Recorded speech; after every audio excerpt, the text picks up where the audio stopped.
Clean చేసి పెట్టుకున్న చికెన్‌లో మీ టేస్ట్‌కి సరిపడా సాల్ట్, కొద్దిగా పసుపు వేసి ఓసారి కలిపేసుకొని ఫ్రిడ్జ్‌లో ఒక 1 అవర్ పాటు పెట్టేసుకోవాలి. తర్వాత నేను ఇక్కడ మీకు చూపిస్తున్నాను కదా!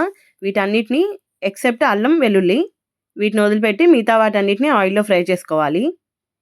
ప్యాన్‌లో కొద్దిగా ఆయిల్ యాడ్ చేసుకొని నేను చూపించినవన్నీ 1 బై 1 వేసుకొని ఫ్రై చేసుకోవాలి. ఈ కర్రీ రెగ్యులర్ చికెన్ కర్రీస్ కంటే చాలా బావుంటుంది. స్పెషల్లీ చపాతీ, బగారా రైస్‌లోకైతే ఇంకా చాలా చాలా టేస్టీగా ఉంటుంది. ఇప్పుడు మనం ఫ్రై చేసుకున్నవన్నీ మిక్సీ జార్‌లో వేసుకొని అల్లం, వెల్లుల్లి కూడా యాడ్ చేసేసుకొని పేస్ట్ చేసేసుకోవాలి.